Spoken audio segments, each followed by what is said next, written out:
Siapakah yang ingin mengetahui besarnya penderitaan saat sakaratul maut? Pedihnya tidak dapat diketahui dengan sebenarnya kecuali oleh orang yang telah merasakannya. Kita pada saatnya nanti akan merasakan kepedihan itu. Maka, saksikanlah bagaimana penuturan Sang Hujjatul Islam Imam Ghazali mengenai kala ajal menjelang dalam Ihya Ulumuddin. Sang Imam menyebut sakaratul maut hanya akan dialami makhluk yang memiliki ruh. Ruhlah yang sejatinya merasakan kepedihan sakaratul maut. Jika badan seseorang tertimpa luka, bekas kepedihan fisik itu akan menjalar sampai ke ruh. Jika ia terbakar, rasa sakit yang dialami badan akan terasa jua oleh ruh. Saat kepedihan pencabut nyawa menyerang ruh, rasanya akan menenggelamkan semuanya. Ruhlah yang ditarik dari badan. Dicerabut dari tiap urat badan, ditarik perlahan dari urat saraf, dari sendi-sendi, dari pokok setiap rambut dan kulit dari ujung kepala hingga tapak kaki. Tergambar betapa menyakitkannya. Manusia pada hari itu benar-benar kepayahan. Seorang penyair pernah berkata tentang sakaratul maut. Sungguh kematian itu lebih sakit daripada pukulan dengan pedang, gergajian dengan gergaji, dan guntingan dengan gunting. Sakit fisik hanya akan terasa jika ada ruh di dalamnya. Sebab, rasa sakit pada fisik sejatinya dirasakan oleh ruh. Lalu, apa jadinya jika ruh itu sendiri yang dicabut? Sang Imam melanjutkan, akal manusia pada saat itu benar-benar kacau balau. Lisan telah dibisukan, tak sanggup berkata apa-apa tanpa pertolongan Allah Subhanahu wa Ta'ala. Semua anggota badan telah dilemahkan.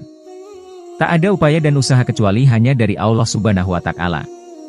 Persis seperti zikir yang kita sebut setiap saat. Jika saja ia mampu berteriak, ia akan berteriak karena rasa sakitnya. Namun, ia tidak sanggup. Jika tersisa kekuatan pada seseorang yang dicabut nyawanya, tentu ia akan mengerahkan semua kekuatan untuk menahan rasa sakit. Kepedihan itu makin dalam menuju dua biji mata naik terus ke pelupuk mata.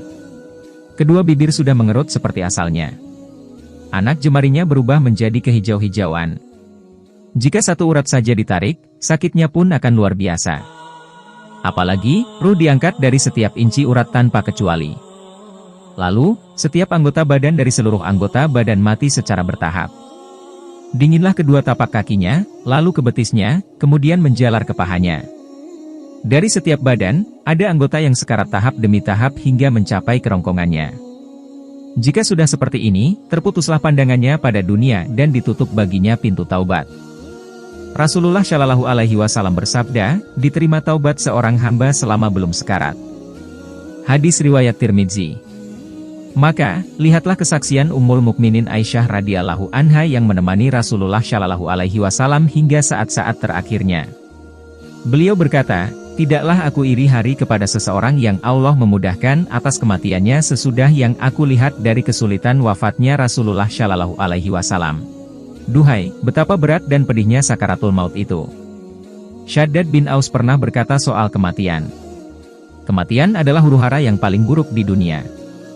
Ia lebih sakit dibanding digergaji dengan gergaji atau direbus dalam periuk. Maka, benarlah jika kematian yang tiba-tiba itu sejatinya sebuah kenikmatan. Rasulullah Shallallahu Alaihi Wasallam bersabda, kematian secara tiba-tiba adalah kesenangan bagi orang mukmin dan penyesalan atas orang yang berbuat maksiat. Hadis riwayat Ahmad. Tidak ada yang lebih baik dibandingkan menyambut kepedihan sakaratul maut dengan terus tegap di atas iman. Kita tak pernah lagi tahu kapankah sakaratul maut itu akan bertamu. Kepedihan apa yang akan menghadap? Seorang mukmin sejati hakikatnya adalah mereka yang bahagia dengan perjumpaan dengan Allah Subhanahu wa Ta'ala. Rasulullah Shallallahu Alaihi Wasallam bersabda, siapa saja yang menyukai perjumpaan dengan Allah, niscaya Allah menyukai perjumpaan dengannya, dan siapa saja yang tidak menyukai perjumpaan dengan Allah, niscaya Allah tidak menyukai perjumpaan dengannya. Lalu, para sahabat berkata, kami semua tidak menyukai kematian. Beliau Shallallahu Alaihi Wasallam bersabda, sesungguhnya orang mukmin jika dilapangkan baginya sesuatu, niscaya ia akan menyukai perjumpaan dengan Allah dan Allah akan menyukai perjumpaan dengannya. Hadis riwayat Bukhari Muslim. Tiap kita pun pantas terus berdoa agar detik-detik sakaratul maut kita akan berakhir dengan husnul hatimah. Sebuah cara yang paling indah untuk memulai perjumpaan dengan Zat yang menciptakan kita dari tanah, lalu memberikan amanah besar untuk mengurus dunia ini.